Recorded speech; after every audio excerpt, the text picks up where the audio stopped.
الحمد لله نحمده ونستعينه ونستغفره ونؤمن به ونتوكل عليه ونعوذ بالله من شرور أنفسنا ومن سيئات أعمالنا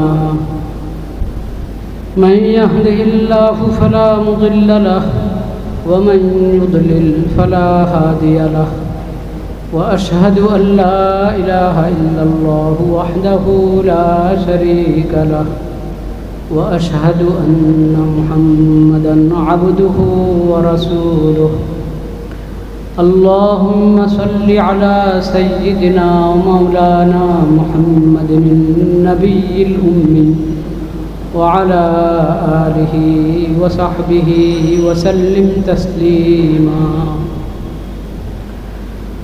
اللهم اجعل صلواتك ورحمتك وبركاتك على سيد المرسلين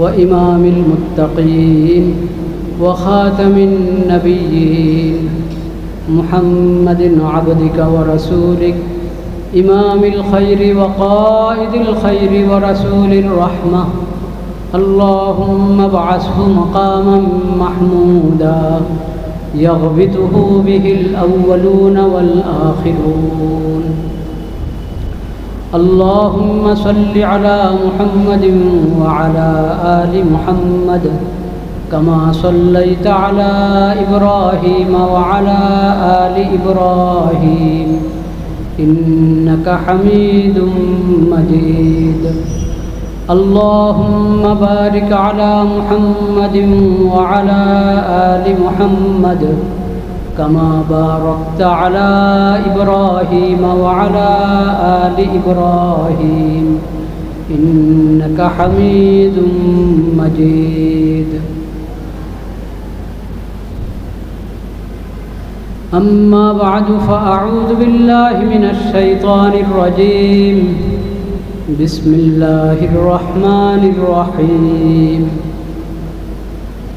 يا أيها الذين آمنوا اتقوا الله وقولوا قولا سديدا يصلح لكم أعمالكم ويغفر لكم ذنوبكم ومن يطع الله ورسوله فقد فاز فوزا عظيما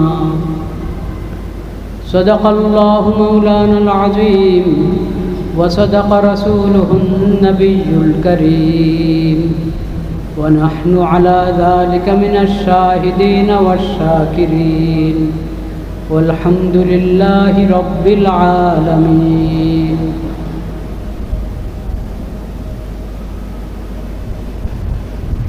নবী করিম সাল্লাল্লাহু আলাইহি ওয়াসাল্লামের পবিত্র সিরাতের এই মাহফিলে শরীক হতে পেরে আল্লাহ রাব্বুল আলামিনের শুকর আদায় করছি আলহামদুলিল্লাহ।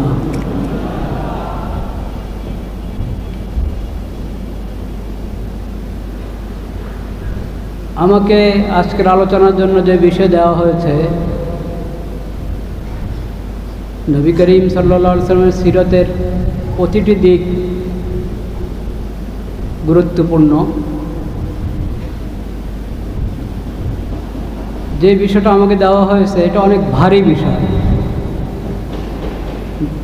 নবী করিম সাল্লাল্লাহু আলাইহি ওয়াসাল্লামের সুন্নতের অনুসরণের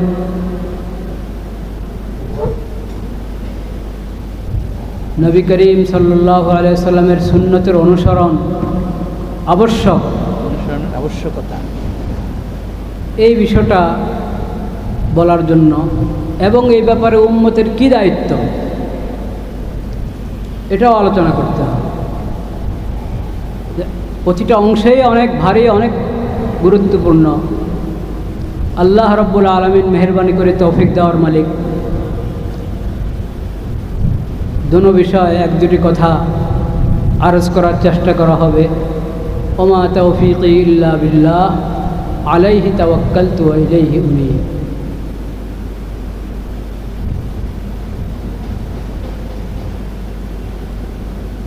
সুন্নতের অনুসরণ প্রথমে এই শিরোনামের অর্থ বুঝতে হবে, মর্ম কিতা বুঝতে হবে। সুন্নত কাকে বলে? সুন্নতের অনুসরণের আগে যে কথাটা বুঝতে হবে সেটা হলো সুন্নতের অনুসরণ নির্ভর করে ঈমান এবং আকীদার উপর।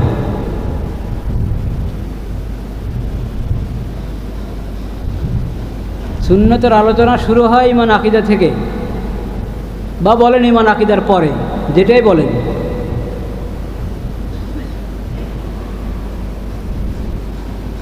ঈমান এনে ইসলাম গ্রহণ করে মুসলিম হলে তো এখন ইসলামের উপরে চলবে কিভাবে? ইসলামের উপরে চলার যে পদ্ধতি, যে তরিকা, ইসলাম আমাদের কাছে কি চায়, ঈমানের কি দাবি আমাদের কাছে, ওটাই হলো নবী করিম সাল্লাল্লাহু আলাইহি ওয়াসাল্লামের সুন্নাহ।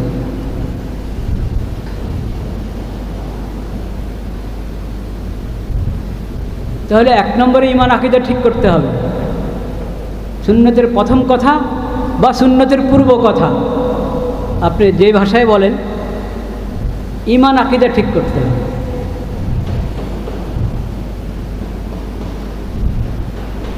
আমানতু বিল্লাহ ওয়া মালাইকাতিহি ওয়া কুতুবিহি ওয়া রুসুলিহি ওয়াল কদরি খাইরিহি ওয়া শাররিহি মিনাল্লাহি তাআলা ওয়াল বাসি বাদাল মাউত। এই কথাগুলো এবং ঈমানের আরও যা আকীদা আছে, এই সব কিছু মনে প্রাণে বিশ্বাস করা।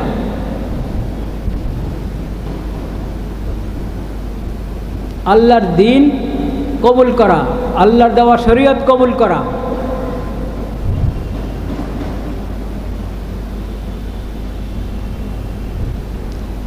ওটাই বলা হয়েছে সূরা আহজাবের যে আয়াত আমি পড়লাম, ইয়া আইয়ুহাল্লাযীনা আমানুত্তাকুল্লাহ ওয়া কুলু কাওলান সাদীদা। হে ঈমানদার, হে ঈমানদারগণ, যারা ঈমান এনেছ, ইত্তাকুল্লাহ, তাকওয়া অবলম্বন করো, আল্লাহকে ভয় করো, তাকওয়া অবলম্বন করো। ওয়া কুলু কাওলান সাদীদা, সঠিক কথা বলো।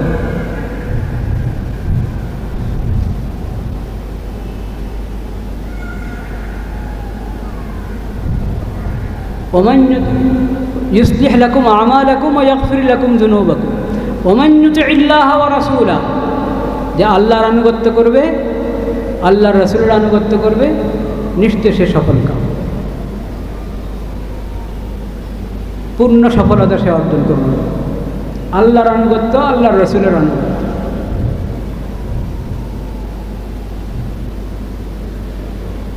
তো সুন্নতের অনুসরণের পূর্ব কথা বা প্রথম কথাই হলো ঈমান আনা, ইসলাম ধর্ম গ্রহণ করা, ইসলামী আকীদাগুলোকে বুঝে শুনে দিল থেকে মনে প্রাণে বিশ্বাস করা। আকীদার মধ্যে কোনো আকীদার ব্যাপারে কোনো ধরনের শৈথিল্য গ্রহণযোগ্য নয়।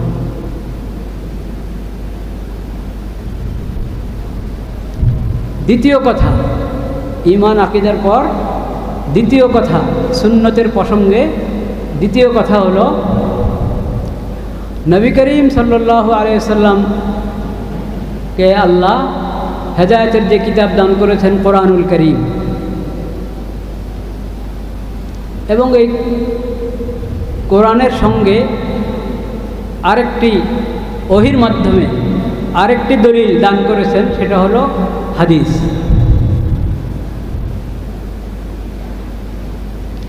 এই কোরআন সুন্নাহর মাধ্যমে, কোরআন হাদিসের মাধ্যমে রাসূল করিম সাল্লাল্লাহু আলাইহি ওয়াসাল্লামকে আল্লাহ তাআলা শরীয়ত দান করেছেন, যেটাকে বলা হয় ইসলামী শরীয়ত।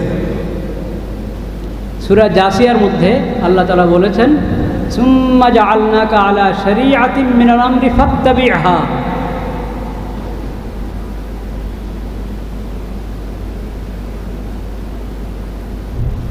নবী সাল্লাল্লাহু আলাইহি সাল্লামকে আল্লাহ শরীয়ত দান করেছেন এবং বলেছেন আপনি এই শরীয়তের অনুসরণ করেন। খুদ আমাদের নবী, আখিরি নবী, শ্রেষ্ঠ নবী, বিশ্ব নবী রহমতুল্লিল আলমিন হজরত মোহাম্মদ মুস্তফা সাল্লাল্লাহু আলাইহি সাল্লামকে আল্লাহ নির্দেশ করেছেন এই শরীয়তের আপনি অনুসরণ করেন।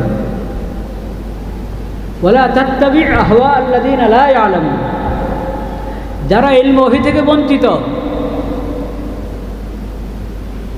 যাদের কাছে ওহীর কোনো এলেমে নাই, বা একসময় ওহীর এলেম তাদের কাছে ছিল কিন্তু তারা সংরক্ষণ করতে পারে নাই,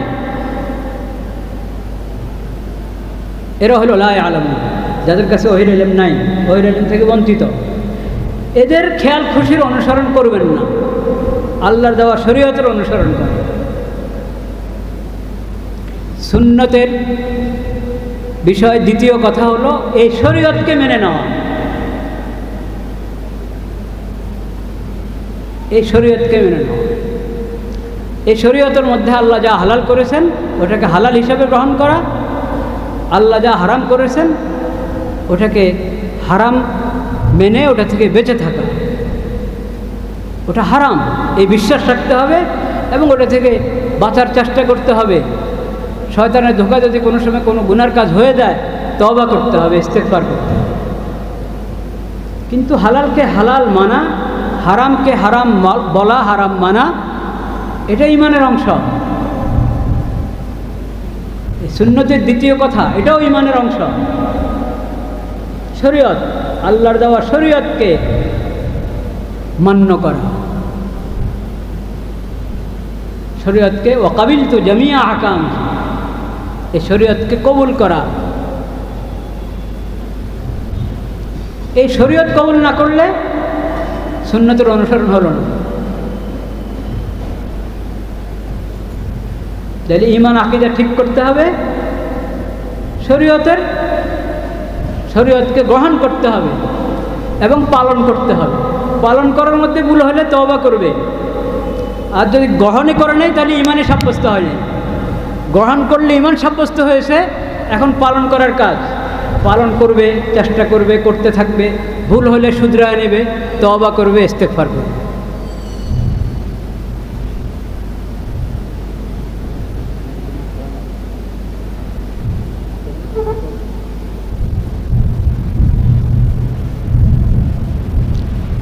এই শরীয়তের অনুসরণের নামে হলো নবী করিম সাল্লাল্লাহু আলাইহি ওয়াসাল্লামের সুন্নতের অনুসরণ।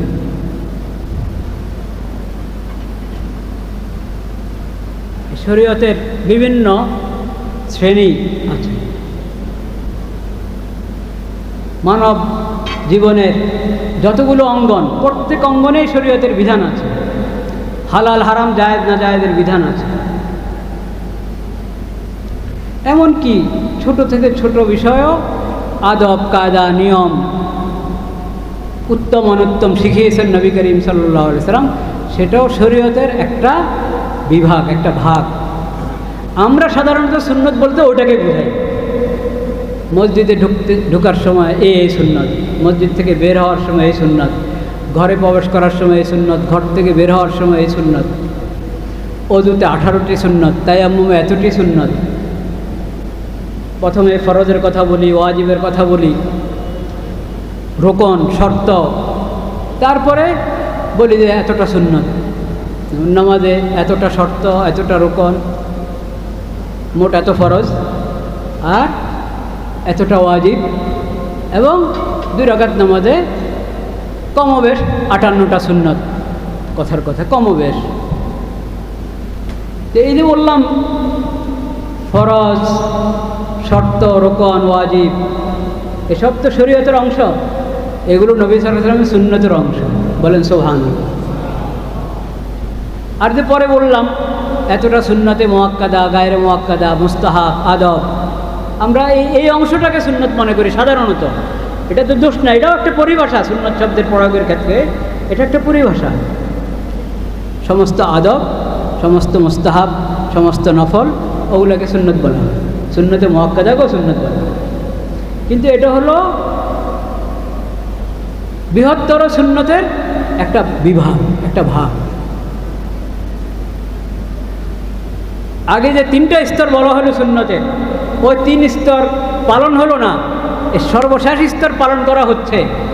তাহলে এটা সুন্নতের একেবারে অসম্পূর্ণ অনুসরণ হলো। একবারে অসম্পূর্ণ অনুসরণ। এমনকি যদি ইমান আকীদা ঠিক না থাকে, শরীয়ত গ্রহণ না করা হয়, তো এই শেষ প্রকারের যে সুন্নতগুলো ওগুলোর খুব আমল করলাম, খুব গুরুত্ব দিলাম, এটা আল্লাহর কাছে কবুল হবে না। সুন্নত অনুসরণের সওয়াব পাওয়া যাবে না, সুন্নত জীবিত করার সওয়াব পাওয়া যাবে না। এটা জানেন, ফায়দা হবে, আপনার উপকার হবে, ফায়দা আছে, দুনিয়ার ফায়দা হবে। কিন্তু যেটাকে বলে সওয়াব পাওয়া, সুন্নতের সওয়াব পেতে হলে গোড়া থেকে শুরু করতে হবে। সুন্নতের পূর্ব কথা, প্রথম কথা থেকে শুরু করতে হবে।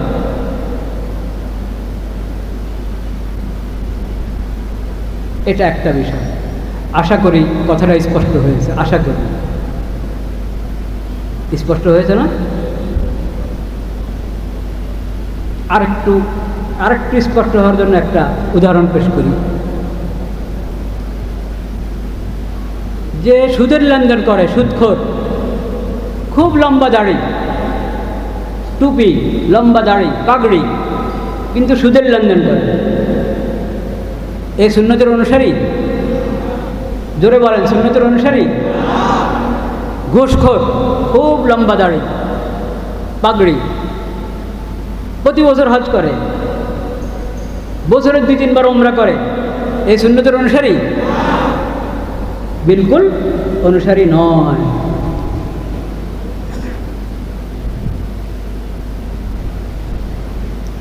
আকীদার ঠিক নাই, আকীদার ঠিক নাই। এই লোক তাহাজ্জুদ যতই পড়ক, নফল রোজা যতই রাখক, পাগড়ি যত লম্বা করক, দাড়ি যত লম্বা করক, সুন্নতের অনুসারী? কখনো সুন্নতের অনুসারী।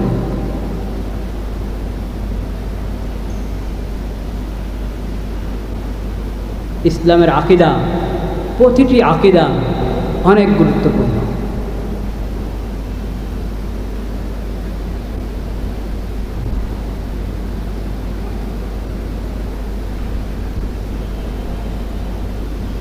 এক ভদ্রলোক আমাকে বুয়েট কেন্দ্রীয় মসজিদে, অনেক বছর আগের কথা, বুয়েট কেন্দ্রীয় মসজিদে আমাকে জিজ্ঞেস করেছিলেন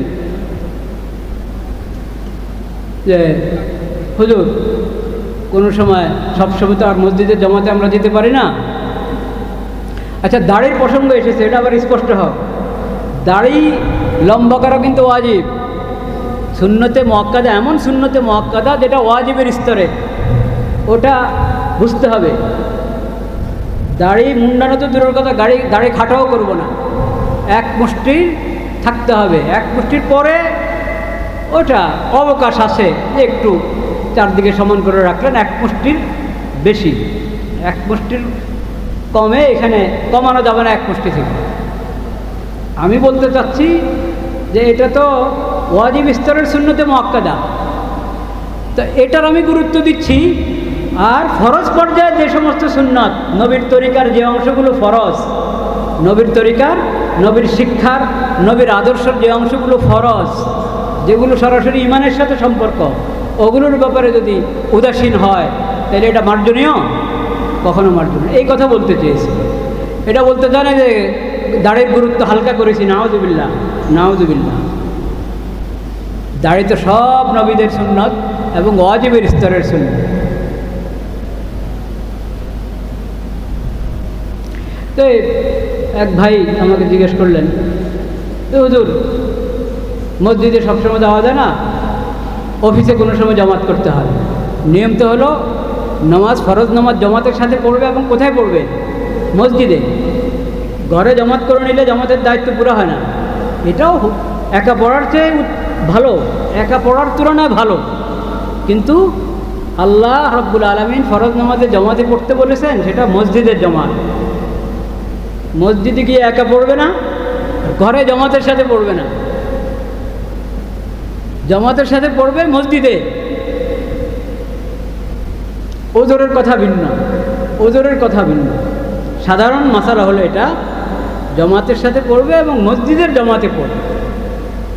তো উনি বললেন, সবসময় আমরা পারি না মসজিদে যেতে, ফরজ নামাজের জামাত অফিসে আমরা জামাত করতে হয়।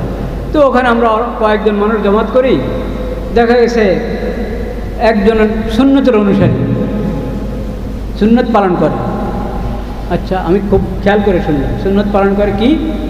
দাড়ি ঠিক আছে, টুপি ঠিক আছে, জুব্বা আছে, কিন্তু উনি সুদের লেনদেন করেন, সুদের লেনদেন করেন। আরেকজন উনি সুদ ঘুষের থেকে বেঁচে থাকেন, সুদ থেকে পুরা পবিত্র, ঘুষ থেকে পবিত্র, এরকম যত অপরাধ পাপাচার ওগুলো থেকে অনেক দূরে, সুদ ঘুষ থেকে দূরে, কিন্তু সুন্নতটা নেই। হুজুর তো কে ইমামতি করবে, এটা প্রশ্ন করে থাকবে। ভালো ঝামেলা হলো না আমার জন্য? এখন সুন্নত লাগে জানি, এটা কেমন কথা যে সুন্নত অনুসারী না তাকে ইমামতি করতে বলবো? বললে তো বলা দরকার যে সুন্নতওয়ালাকে ইমামতি দেয়। কেরাত ইনারও শুদ্ধ, ওনারও শুদ্ধ। কেরাত সুদখোর ঘুষখোর দাড়িওয়ালারও কেরাত শুদ্ধ আছে, আর দাড়ি নাই কিন্তু সুদ থেকে ঘুষ থেকে এই ধরনের পাপাচার দুর্নীতি খেয়ানত থেকে দূরে, তারও কেরাত শুদ্ধ। তো আমি আল্লাহর মেহেরবানি আমি উত্তর দিয়েছি, এই দুজনের মধ্যে যে সুন্নতের বড় অনুসারী, বেশি অনুসারী, তাকেই ইমামতি দিব। বুঝেন না কিছু? এই দুজনের মধ্যে সুন্নতের অনুসারী কে? যে সুদ এবং ঘুষ থেকে দূরে থাকে, আসল সুন্নত, বড় সুন্নতের মধ্যে সে আমল করেছে, তাকেই। এর মানে এ না যে এমন লোককে আপনার মসজিদে ইমাম বানায় দিবেন। তার চরিত্রের অন্য অন্য বিষয় কি মানুষের সামনে আছে? মানুষের সামনে আর তার কি নাই? দাঁড়িয়ে নেই। তাকে মসজিদের মেহরাবে ইমামতি দিতে এই কথা বলি নেই। অভিযোগ তারা 5-6 জন নামাজ পড়তেছে, সবার হালাত সবাই জানে, সবার হালাত সবাই জানে। তো এইখানে দাড়ির কারণে সুদখোর ঘুষখোর কি ইমামতি দিবে? নাউজুবিল্লাহ। মসজিদে ইমামতি এও পাবে না, সেও পাবে না। ওখানে তো ঠেকা আছে, ইমামতির যোগ্য 2 জন, আর কাউ নাই, কোনজনকে দিবে? মসজিদে তো আর এরকম সংকট তৈরি হয় না, মসজিদে তো এই সংকট তৈরি হয় না। তো ওনার দাড়ি নাই, এটা ওনার ত্রুটি, এটা ওনার ত্রুটি। আল্লাহ ওনাকে দাঁড়িয়ে রাখার তৌফিক দেন। কিন্তু বড় সুন্নত, ফরজ পর্যায়ের সুন্নত যেটা ঘুষ থেকে বাঁচা, ফরজ পর্যায়ের সুন্নত যেটা ঘুষ থেকে বাঁচা, সুদ থেকে বাঁচা, সেটা তো সে পালন করছে। আর এ তো দাড়ি রেখেছে, যদি এখলাসের সাথে সুন্নতের অনুসরণ নিয়ে তো দাড়ি রেখে থাকে, তাহলে ধন্যবাদ, এটা তার ভালো দিক, দাড়ি রাখাটা তার ভালো দিক। সে বড় একটা সুন্নত পালন করেছে, কিন্তু সে যে সুদখোর এবং ঘুষখোর, এত বড় হারামের মধ্যে সে জড়িত, এই নবী করিম সাল্লাল্লাহু আলাইহি ওয়াসাল্লামের আদর্শ থেকে কত দূরে? অনেক দূরে কিনা? অনেক দূরে। তো এটা বুঝতে হবে আমাদেরকে, কাকে বলে সুন্নতের অনুসরণ।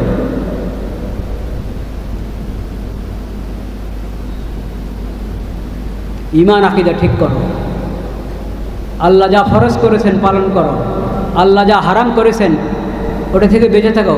নবী করিম সাল্লাল্লাহু আলাইহি ওয়াসাল্লামের আদর্শ তো এটাই। নবী করিম সাল্লাল্লাহু আলাইহি ওয়াসাল্লামের আদর্শের মধ্যে সবচেয়ে বড় গুরুত্ব ঈমান আকীদা। এরপরে সব ফরজ আদায় করা, সমস্ত হারাম থেকে দূরে থাকা, গুনাহ থেকে বেঁচে থাকা, এটা তো নবী করিম সাল্লাল্লাহু আলাইহি ওয়াসাল্লামের আদর্শের একবারে শীর্ষে।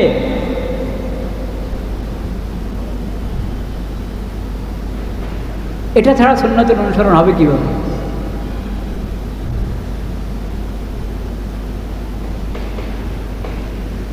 লা ইলাহা ইল্লাল্লাহ। দ্বিতীয় কথা, 3টা কথা বলবো ইনশাআল্লাহ, আল্লাহ তৌফিক দিলে। এক কথা হয়েছে, এরপরে দ্বিতীয় কথা, তারপরে তৃতীয় কথা। যদি তৃতীয় কথা তো উম্মত সম্পর্কে, উম্মতের কার কি দায়িত্ব নাকি? লা ইলাহা ইল্লাল্লাহ, লা ইলাহা ইল্লাল্লাহ।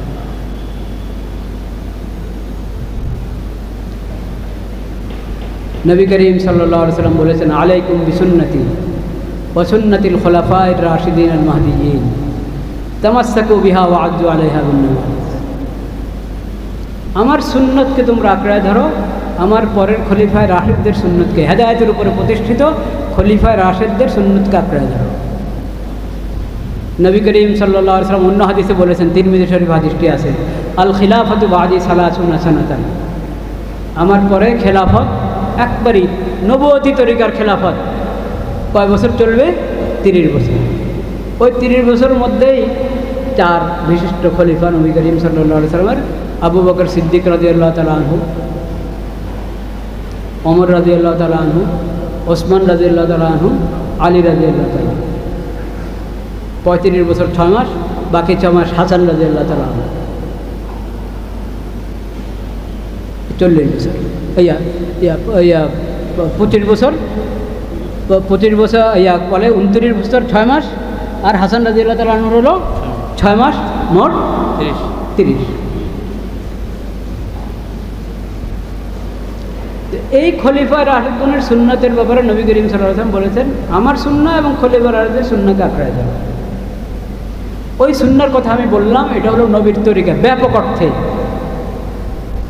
দিন শরীয়তের সবগুলো দিক এবং মানব জীবনের যতগুলো অঙ্গন, প্রত্যেক অঙ্গনে নবীদের যে শিক্ষা, ওই ব্যাপক অর্থের সুন্নাহ।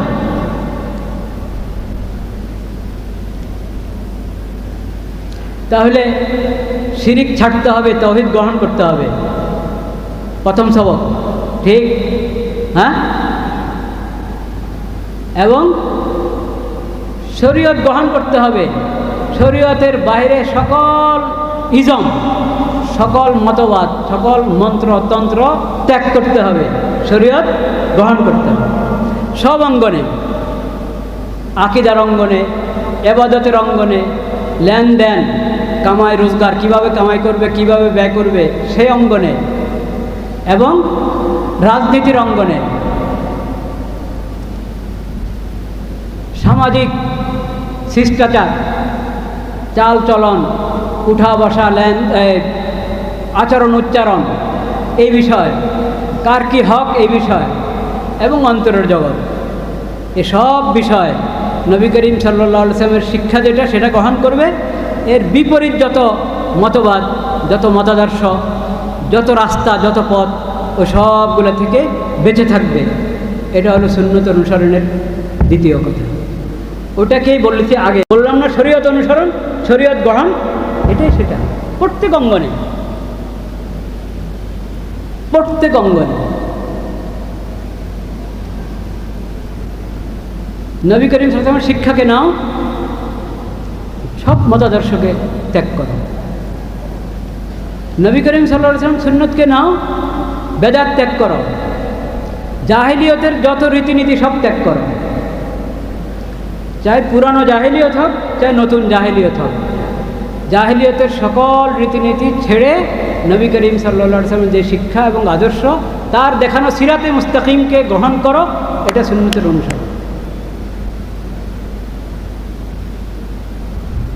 এগুলোর পরে না আসবে আদবের কথা। আদবের কথা তো একবারই এগুলোর মধ্যে একটা অধ্যায় মাত্র, বুনিয়াদ, যেটা বুনিয়াদ বাদ দিয়ে ও শেষ অধ্যায়ের শেষ অংশ গ্রহণ করে এই কথা ভাবা যে আমি সুন্নতের অনুসরণ করছি, এটা ভুল, এটা ভুল।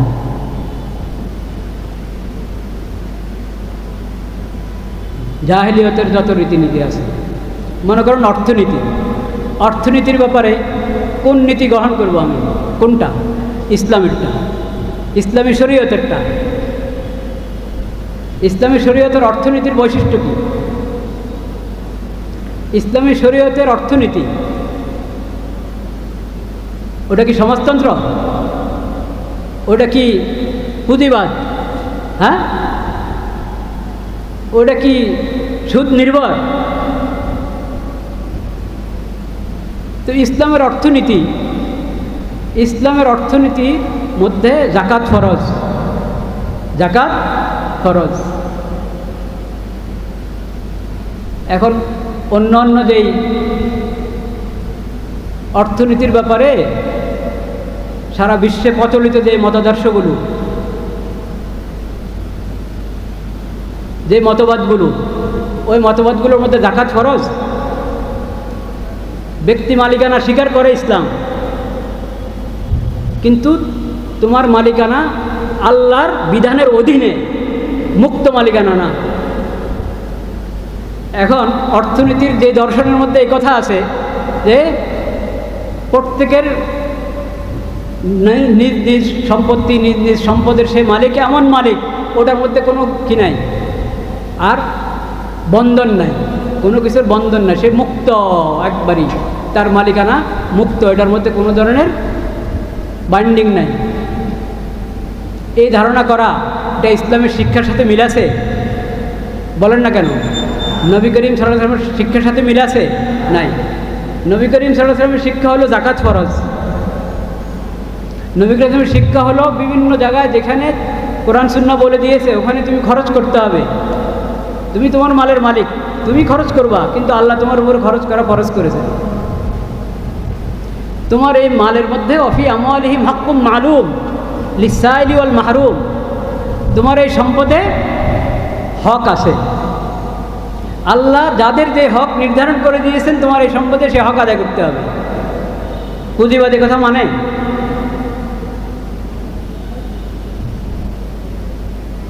তো অর্থনীতির মধ্যে রাসূলুল্লাহর সুন্নাহর অনুসরণ। সুদ হারাম, ব্যবসা হালাল, যাকাত ফরজ, আয় হালাল তরিকা হতে হবে, ব্যয় মধ্যে অপব্যয় করা যাবে না এবং হারাম খাতে ব্যয় করা যাবে না।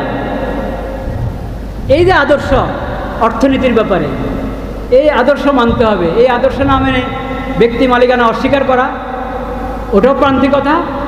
আর একবারে মুক্ত মালিকানা, এটার মধ্যে শরীয়তে যেই গণ্ডি দিয়ে দিয়েছে সেই গণ্ডিকে অস্বীকার করা, এটাও প্রান্তিকতা। রাসূলুল্লাহ সাল্লাল্লাহু আলাইহি ওয়াসাল্লামের সুন্নত, রাসূলুল্লাহর আদর্শ সবসময় সমস্ত প্রান্তিকতার মাঝখানে থাকে, ভারসাম্যপূর্ণ থাকে। এটা অর্থনীতির মধ্যে রাসূলুল্লাহর আদর্শ, রাসূলুল্লাহর সুন্নত। তো রাজনীতির মধ্যেও এরকম রাসূলুল্লাহ সাল্লাল্লাহু আলাইহি ওয়াসাল্লামের সুন্নত আছে, আদর্শ আছে। এটা আকীদাগত সমস্যা যে রাসূলুল্লাহ সাল্লাল্লাহু আলাইহি ওয়াসাল্লামের সুন্নতকে মসজিদের মধ্যে বেঁধে দেওয়া। রাসূলুল্লাহ সাল্লাল্লাহু আলাইহি ওয়াসাল্লামের সুন্নত সব কোথায়? মসজিদে, নামাজে আর মসজিদে। ব্যাংকে রাসূলুল্লাহ সাল্লাল্লাহু আলাইহি ওয়াসাল্লামের সুন্নত চলবে না, আদালতে রাসূলুল্লাহ সাল্লাল্লাহু আলাইহি ওয়াসাল্লামের সুন্নত চলবে না, সংসদ ভবনে রাসূলুল্লাহ সাল্লাল্লাহু আলাইহি ওয়াসাল্লামের সুন্নত চলবে না। বলেন নাউযুবিল্লাহ। এই ধারণা কুফরি ধারণা, এই ধারণা কুফরি ধারণা।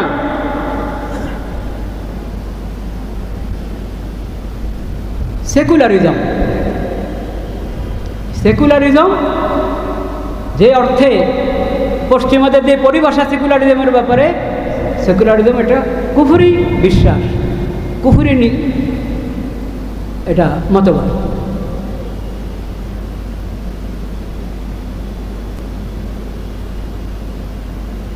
রাসূলুল্লাহ সাল্লাল্লাহু আলাইহি ওয়াসাল্লামের ফরজ পর্যায়ের এক সুন্নত, আদর্শের ফরজ অংশ একটা, রাসূলুল্লাহ সাল্লাল্লাহু আলাইহি ওয়াসাল্লাম ইলম তলব করা, ইলম অন্বেষণ করা সবার উপর ফরজ করেছেন, ঠিক কিনা? তালাবুল ইলমি ফরিদাতুন আলা কুল্লি মুসলিম। প্রধান উপদেষ্টা থেকে নিয়ে, রাষ্ট্রপতি থেকে নিয়ে, প্রধানমন্ত্রী থেকে নিয়ে একবারে মেম্বার পর্যন্ত যত শ্রেণীর মানুষ, শাসক আর শাসিত, পুরুষ মহিলা, শ্রমিক মালিক, এরকম সমাজের যত শ্রেণীর মানুষ আছে, যত ওহদা এবং কি বলে আপনার এই যত পদ পদবীর সাথে যুক্ত যত মানুষ, সবার উপর ফরজ ইলম শিখা ফরজ। এই রাজনৈতিক দল করছে না? কত দল? ইসলামী রাজনীতি যেটা রাসূলুল্লাহ সাল্লাল্লাহু আলাইহি ওয়াসাল্লামের আদর্শের মধ্যে যে রাজনীতি, সেই রাজনীতিতে এত দল আছে কি না সেটা শিখেন। ফরজ ইলম শিখলে জানবেন যে এক দল রাষ্ট্র চালাবে আর সবাই বিরোধী দল থাকবে। এই দলীয় রাজনীতি, এই রাজনীতি ইসলামের শিক্ষা নবী করিম সাল্লাল্লাহু আলাইহি ওয়াসাল্লাম আদর্শের মধ্যে নাই। আচ্ছা, এখন দল করবে, তো করো, তো প্রথম কথা তো রসুল্লাহর সিরত পড়ো। যত রাজনৈতিক দল আছে, দলের একবারই, দলের কি হয়, প্রেসিডেন্ট নাকি চেয়ারম্যান, সভাপতি থেকে নিয়ে একবারই ওই দলের যে সাধারণ কর্মী, সবার উপর রাসূলুল্লাহ সাল্লাল্লাহু আলাইহি ওয়াসাল্লামের সিরত পড়া ফরজ। রাসূলুল্লাহ সাল্লাল্লাহু আলাইহি ওয়াসাল্লামের সিরত পড়া ফরজ। খোলাফায়ে রাশিদিনের সিরত পড়তে হবে, কোরআন সুন্নাহ পড়তে হবে, ইসলামী শরীয়ত পড়তে হবে, হালাল হারাম জায়েজ না জায়েজের মাসালাগুলো জানতে হবে। মুসলমানদের দেশ পরিচালনা করবে তো আবু বকর সিদ্দিক রাদিয়াল্লাহু তাআলার সিরত পড়বে না? মুসলমানের দেশ পরিচালনা করবে ওমর রাদিয়াল্লাহু তাআলার সিরত পড়বে না? সুন্নতের বিষয় এসব চর্চা করা, এটা সিরাতুন নবীর মাহফিল, এটা মিলাদুন নবীর মাহফিল। বুঝতে পেরেছেন? নিজের একবারই রোগ যেখানে যেখানে রোগ, যেখানে ব্যাধি, মূল ব্যাধি, সেখানে হাত না রেখে বাইরে বাইরে ঘুরতে থাকবেন আর সুন্নতার মহব্বতের কথা বলবেন। এইভাবে সুন্নতের অনুসরণ হবে না। তো উম্মতের কি দায়িত্ব এই বিষয়? উম্মতের কি করণীয়? তো উম্মত তো বিশাল উম্মত, শাসক গোষ্ঠী উম্মতের একটা অংশ, শাসিতরা উম্মতের একটা অংশ, পুরুষরা উম্মতের অংশ না, নারীরা মহিলারা উম্মতের অংশ, হুজুররা উম্মতের একটা অংশ, ঠিক কিনা? যত শ্রেণীর মানুষ সবাই উম্মতের অংশ।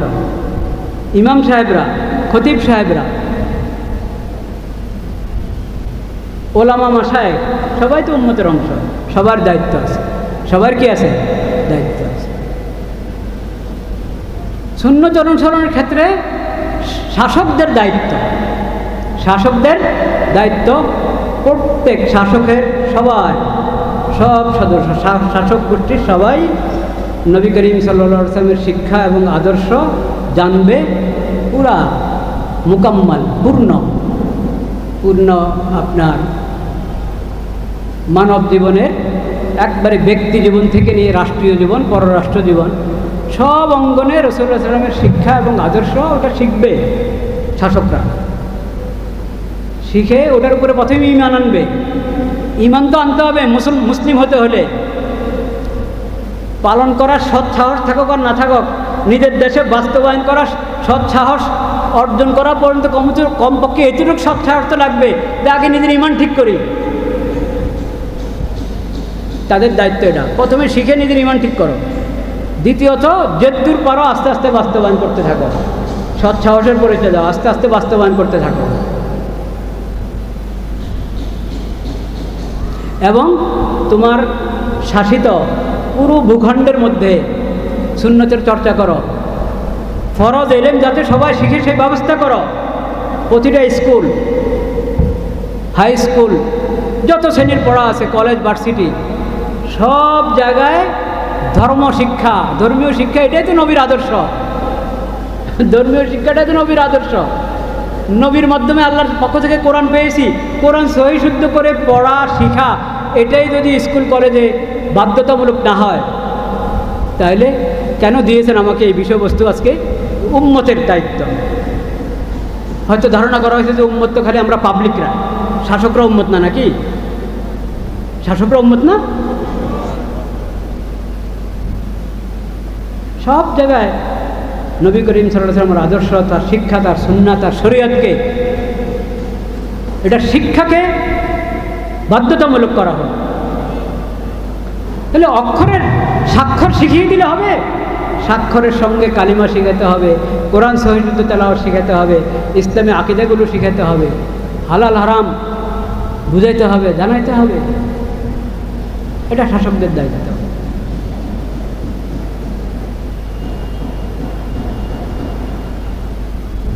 ওলামা কেরামের দায়িত্ব হক কথা মানুষের সামনে পেশ করা। হক কথা লুকাবে না। হকের বিকৃতি ঘটালে তো ইমানই শেষ। হক কথা লুকাবে না।